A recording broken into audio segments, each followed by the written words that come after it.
Elizabeth, are you there? We have to get to Agent Keene before Reddington. That's her. All units go now.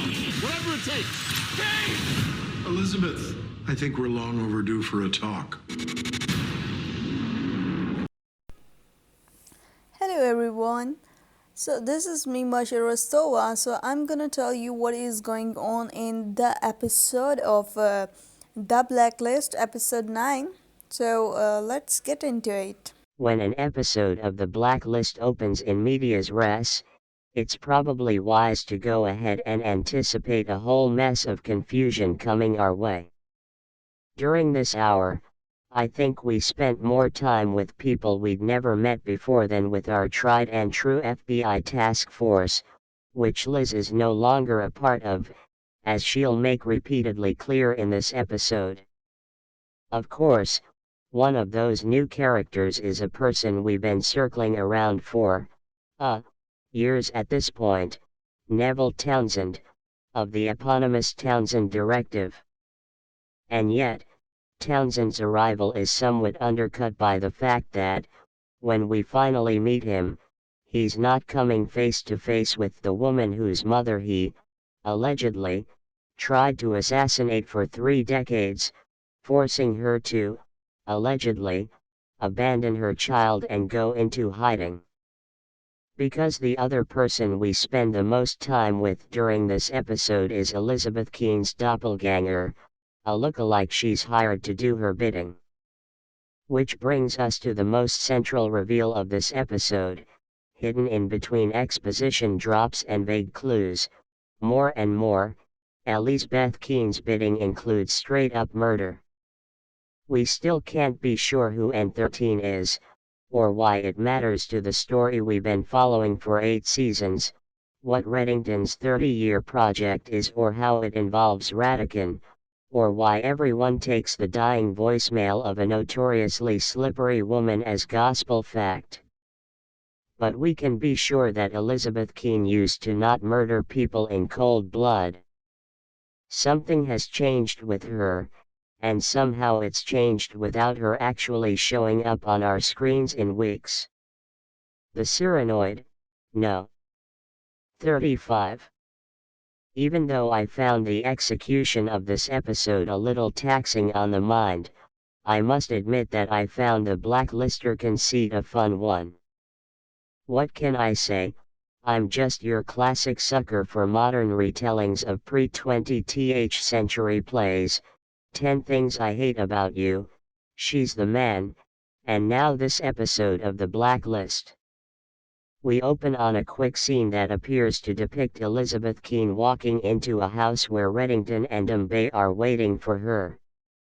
Elizabeth, I think we're long overdue for a talk, Reddington says ominously, before the screen cuts the next title card, 12 hours earlier.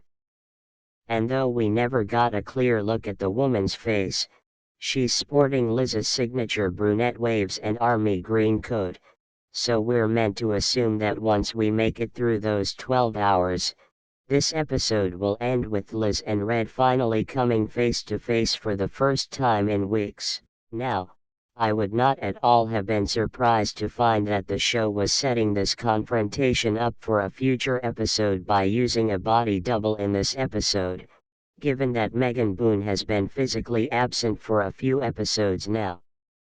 What I did not expect was for the writers to take that assumption of mine and use it against me by making body doubles the actual plotline of this episode. They're straight up trolling us, and that I love.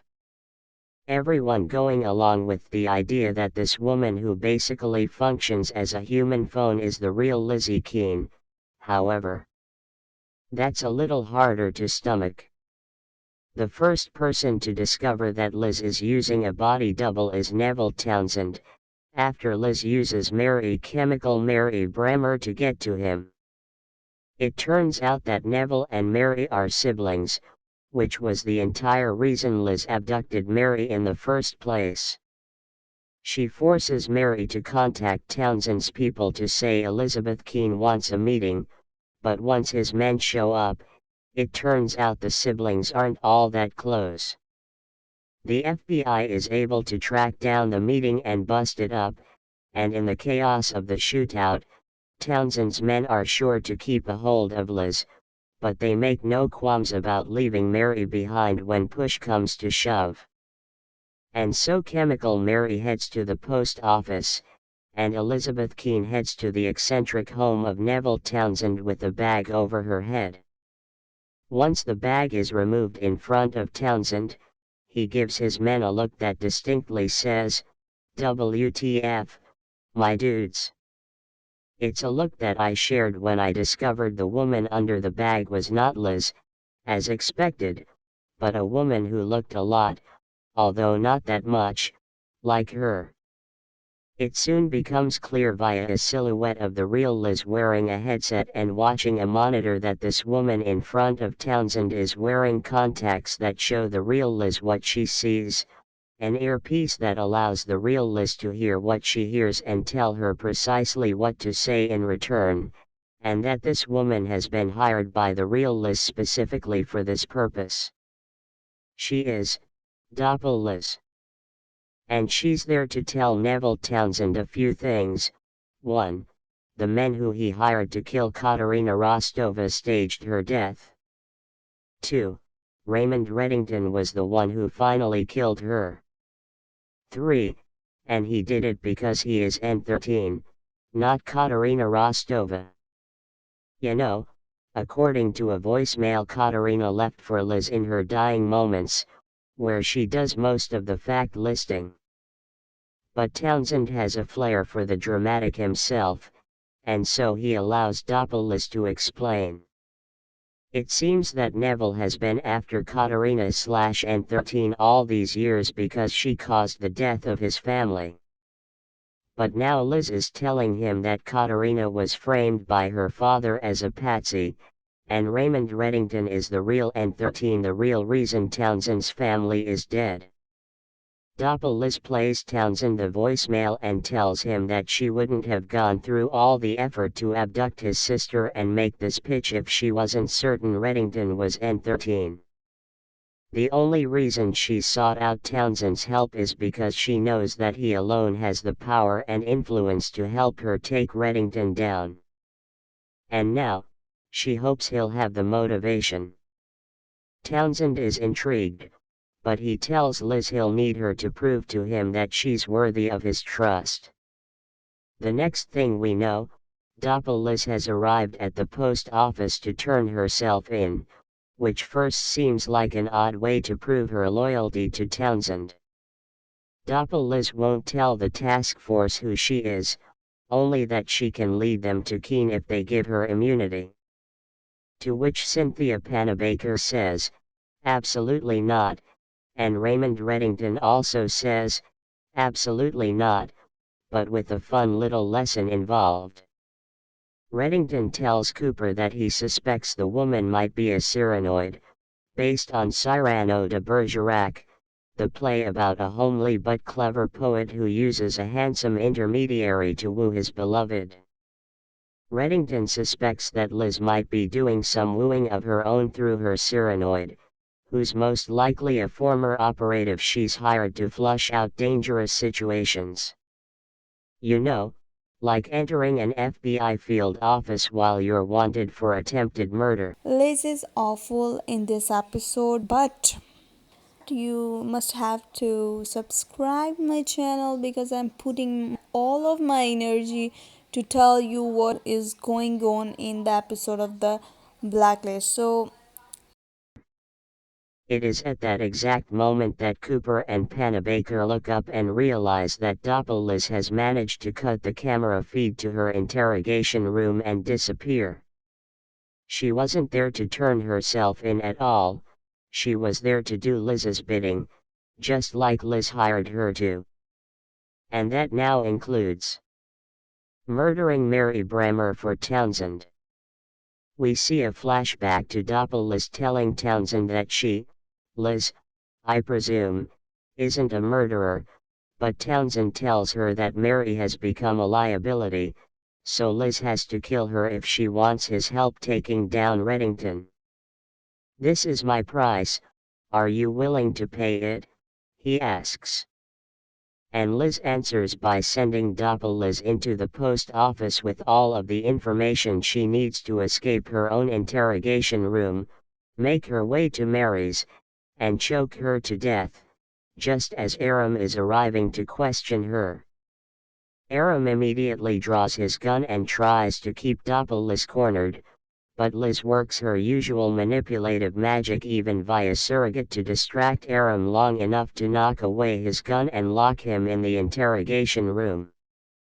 And on her way out, she makes sure to toss a few sassy lines at wrestler Ree, their former hookup, and tell him that she really does miss him.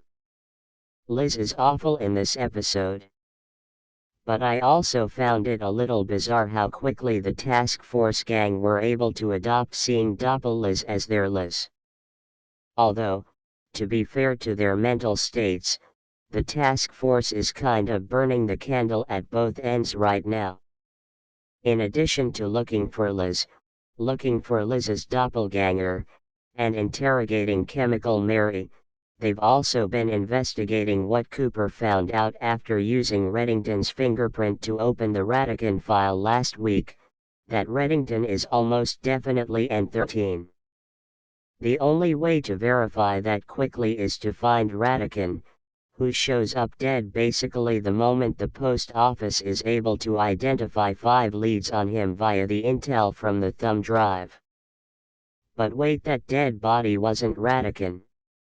It was one of the other 4 leads that the real Radican knew would have been identified once his security clearance was withdrawn, and so he made it look like one had killed himself in order to buy some time.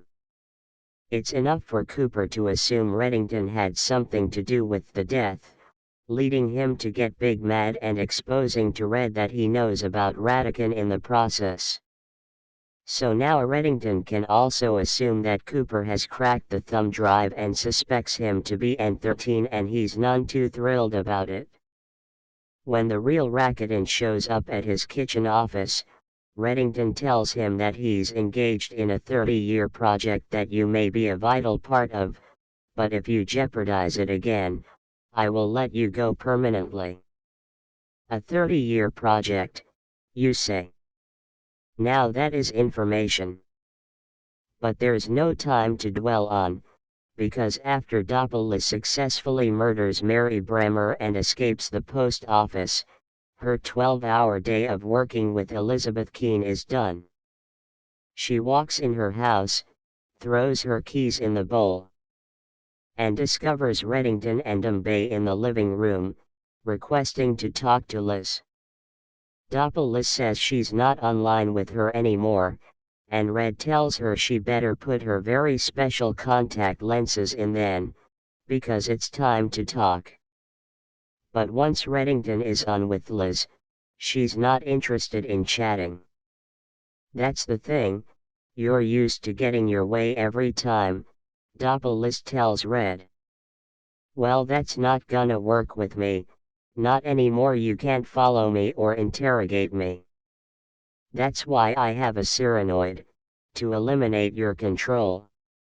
This entire journey away from Reddington, away from the post office, has really been about Liz attempting to gain control of her own life. And in some ways, she's doing it. But it can't be ignored that she also seems to be losing control of herself as well. We've already seen her murder a woman in FBI custody, and now, she seems willing to let Liz die too. Because when Red empties all the bullets except one out of his gun and tells Liz he's going to pull the trigger until she tells him where she is, Liz doesn't budge. So that's definitely one point in the not allowing Red to control her anymore column, but it's also one in the willing to let someone die to get what she wants column. You really think you have power over me, don't you? She says via the woman Red is threatening to kill. He pulls the trigger 1, 2, 3, 4 times, and with each empty shot, Liz still won't tell him anything. Before he can take the 5th shot, Liz breaks her connection to Liz. At which point Red reveals to Liz that there was never a bullet in the chamber at all. Reddington wouldn't have killed her, but Liz would have let him. A few loose ends. As it turns out, the whole Russian roulette ruse was simply a setup so Bay could trace Liz's location. But when Reddington gets to her hideout, there's only a phone waiting for him. The phone dials Townsend, who tells Reddington that it seems there's nothing Elizabeth Keene won't do to get to him. You certainly collect enemies in your wake, he coos at Reddington. And as the wise men say, the enemy of my enemy is my friend, and it turns out that you're due for a reckoning. On the Townsend front, they're definitely playing him up as an eccentric who has trouble sleeping and takes a lot of medicine given to him by a live-in nurse. I didn't find those character traits to be clicking with me on a spiritual level with me tonight, but I was receiving the message loud and clear that they will play an important role in the future. Y'all, Aram has had it with Elizabeth Keene and this task force. I'm worried he's about to give his 2 weeks' notice. What she knows is that you thought it was a fine idea to dip your wick into the fugitive end of the swimming pool. Panabaker and Wrestler are on screen together for 20 seconds in this episode, and she is roasting him to a crisp for 19 of them.